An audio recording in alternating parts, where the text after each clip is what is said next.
Peace be with you. The human psyche cannot bear the thought of being wrong for prolonged periods of time, so it seeks to address this. It is very emotionally tasking to try to live life that way, so the psyche addresses this by one or two ways. There's only two ways to do this. The first way is we change our behavior to align with our moral compass. We do what we know is right, and we stay away from what we know is wrong, and that is a Muslim. The second one is our psyche starts justifying our deeds to us, and our moral compass changes, which is the worst position anyone can find themselves in. That is the end. That is a terminal disease. When you're sinning and you know you're sinning, there is a chance for you to change. So there's still that chance. Your psyche has not addressed the problem yet. But as soon as the psyche has addressed it by justifying what you are doing, and you no longer see sin as sin, your disease is terminal and your destiny is not a good one. God talks about this in the Quran. For example, in the 27th chapter of the Quran, God tells us, "As to those who do not believe in the hereafter, we have surely made their deeds fair seeming to them. They think what they are doing is good, and they blindly wander on." So this is blindness. This is true blindness. You can't see reality for what it is.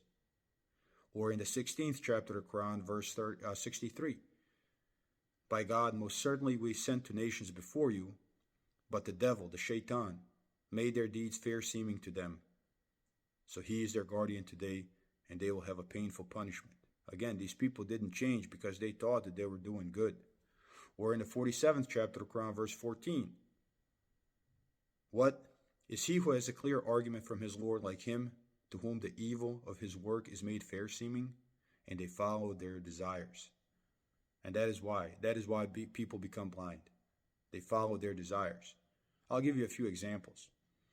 Recently, I talked about drugs on a podcast, and somebody replied that they are now using Adderall, which is a stimulant. It is a pure stimulant, like methamphetamine. It is a drug. It completely removes you from God. You cannot pray because it intoxicates you. So this person justified to themselves that they need it because they have a disease. Now, the disease that they say they have is called ADHD, right? Except this person did not get diagnosed with that disease until his first year of medical school, and he was able to complete college in such a way without this medication, despite this disease, which is supposed to be so limiting.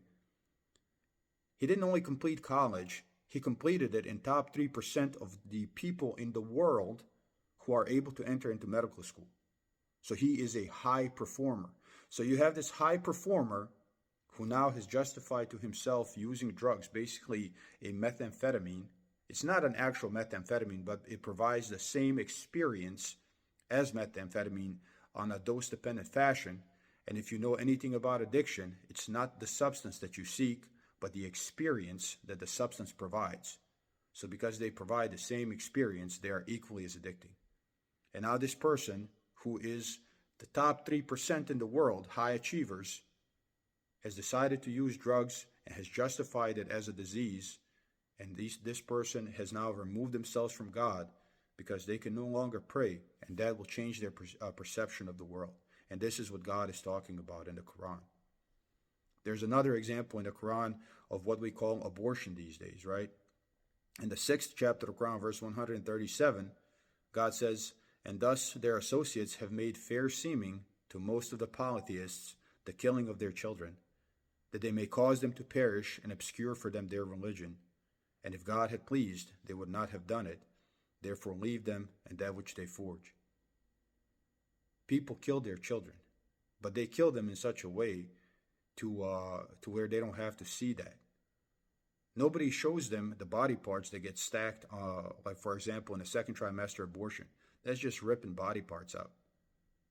And they stack them on the table so they can make sure that they've removed all body parts. But they don't show them that.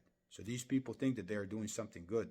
And not only that, in the West, the argument against preventing people from doing this is a moral one. They think that they are doing good. Look at what Israel is doing in Gaza. They've killed 13,000 children and starving 2 million people, but in their eyes, they think that they are doing good.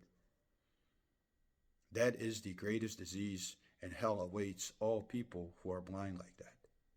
If you are a Muslim, if you're suffering from sin, from addiction, from zina, I don't care what it is, do not justify it. And you have to quit it sooner or later, because God says that eventually, as you continue sinning, and whoever has sinned knows this, it becomes easier and easier and easier to sin. And eventually you don't even see it as sin. And I can tell you that from personal experience. There is a rust on your heart that develops exactly like God says in the Quran. In the 83rd chapter of the Quran, God says, "Woe on that day to the rejectors who call the day of judgment a lie. And none calls it a lie but every exceeder of limits, sinful one. When our communications are recited to him, he says, stories of the ancients." That's not real. No. Rather, what they used to do has become like rust on their hearts. And that is exactly what it is. I'll end with this verse from the Quran. In the 6th chapter of the Quran, verse 104, God says, "Indeed, there have come to you clear proofs from your Lord. Therefore, whoever will see, it is for his own soul.